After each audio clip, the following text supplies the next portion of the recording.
welcome back to the 30th episode of Greek Speaks. This week we talk about Freud, sort of, yay. I don't like Freud. Anyway, we're talking about Oedipus.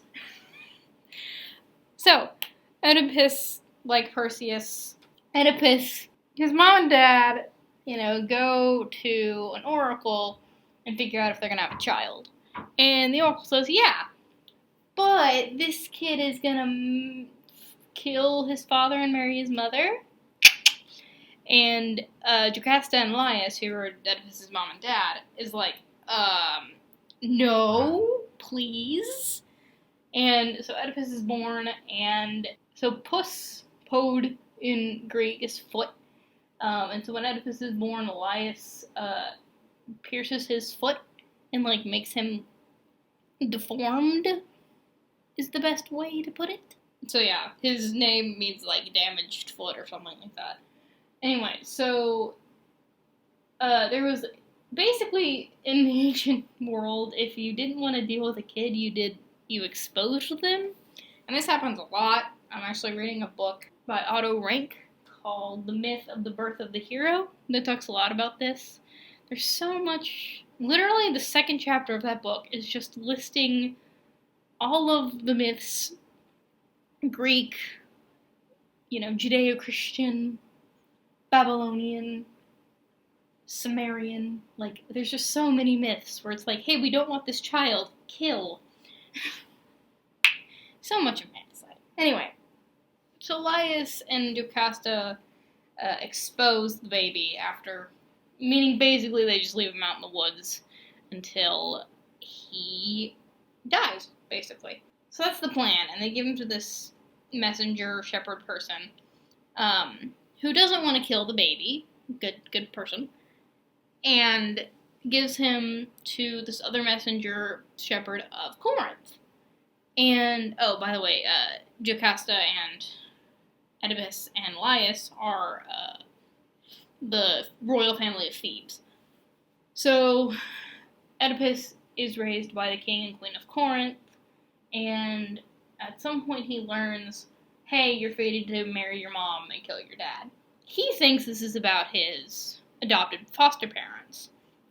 And so he flees Corinth, which is understandable. He runs away, and eventually he kind of comes at a crossroads with some sort of royal entourage, and basically succumbs to ancient Greek road rage and kills all of them except for one, and keeps going to Thebes. And on the outskirts of Thebes, there is a sphinx, and her riddle is very, very, well known these days, which is what walks on 4 legs in the morning, 2 in the afternoon, and 3 at night. And Oedipus figures out that, and if you didn't answer the riddle correctly, he would kill you.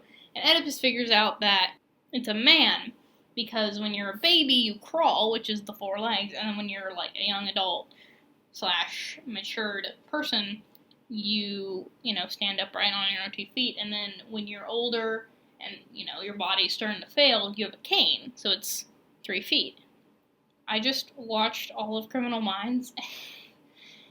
Segue! I just watched all of Criminal Minds, and in, the 5th season, a really, really young cast member, he does something to his knee on another set, but the character has to use a cane for, half of season 5, so it's just funny to me that, hey, the Greeks were wrong. My friend would smack me because I mention this character and this actor all the time. When Oedipus correctly says this riddle, the Sphinx basically, yeets herself off a cliff and just dies. And so, conveniently, the king of Thebes, I almost said Crete, the king of Thebes had just been randomly murdered out on the road. And, they have a queen that needs a husband. And so they give Jocasta in marriage to Oedipus, and Oedipus becomes king of Thebes. And they have 4 children together. They have 2 sons and 2 daughters. If you read the rest of Sophocles' trio, they're mentioned in and Antigone and Oedipus at Colossus, which is basically in Athens. But yeah, so they have a couple kids, and eventually, after like 20 years on the throne, there's a plague that starts growing around Thebes. Oedipus sends his brother-in-law / uncle, well, brother-in-law in his opinion, uncle to everyone else's opinion, to the Delphic oracle. He comes, and Creon comes back and says, okay, well, the plague is not going to go away until we figure out who killed Laius. Problem is, there's no witnesses to Laius' murder, so we have no idea who killed him. For some reason, Oedipus immediately thinks this is Creon trying to, like, usurp the throne, which, okay, softly, sure.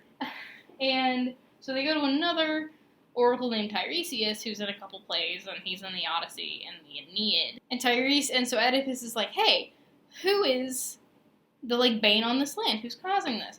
And Tiresias is kind of like, you really don't want me to tell you that, man. And Oedipus is like, yeah, I do. Tell me, whatever. And Tiresias basically, like, points a crooked finger and goes, you are the bane on this land. And Oedipus still kind of thinks it's, whatever, he's lying. It's Creon trying to usurp him. Again, comes out of nowhere. And so Oedipus and Jocasta are talking, and they're trying to figure out, like, what's happening, who's right, what's happening, how do we fix this, da-da-da-da-da. At some point, Oedipus is like, well, I only killed one dude, and it was this weird procession, like, 20 years ago, da-da-da-da-da.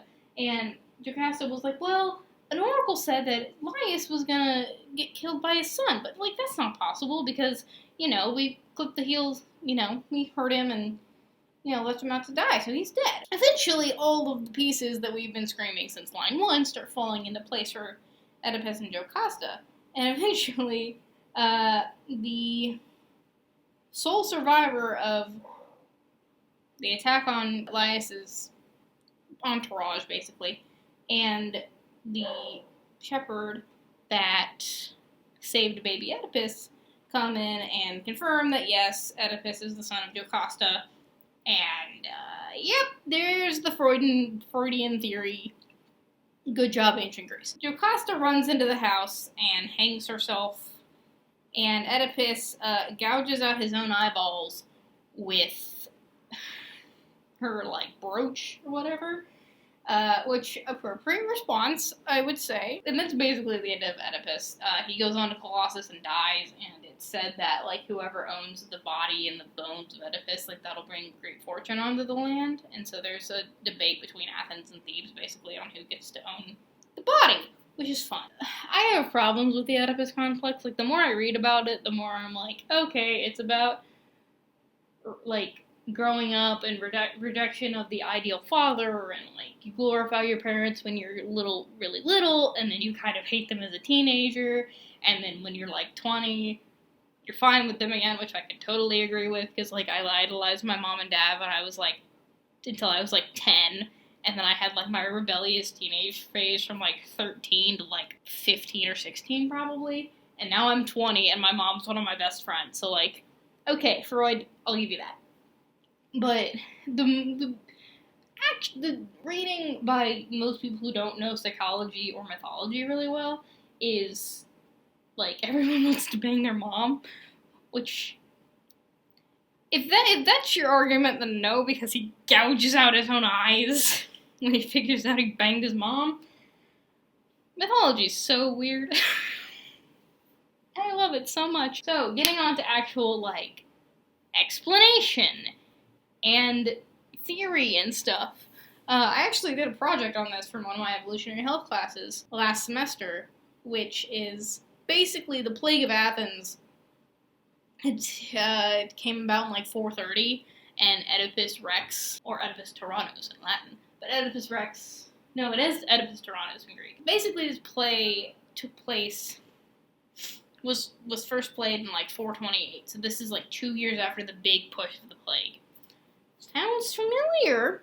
And basically, Bernard Knox and people and mythologists agree on this, is Oedipus is basically like a reactionary story to the plague of Athens, because there's a big plague in it. You don't get much description of the plague, but it is very similar. It's affecting people pretty generally. It's, the bodies are discarded in certain ways, and So there's a lot of mythological and historical parallel between the plague on Oedipus Rex and the plague in 5th century Athens. In the 5th century, and I touched this a little bit in my, I think, Aphrodite and Dionysus video, in the 5th century, a lot of people were just thinking, like, hey, the gods are kind of terrible beings. Like, they're jealous, they mess around with people and don't really get any repercussions. Like, why are these the immortals? Why do we worship them? The idea with Oedipus is like, okay, if Apollo, which is a god of prophecy, and the Pythia, which the Pythia is basically like,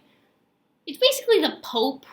If the Pope was high all the time and, like, could directly speak to God, which I guess, like, that's Catholic ideal.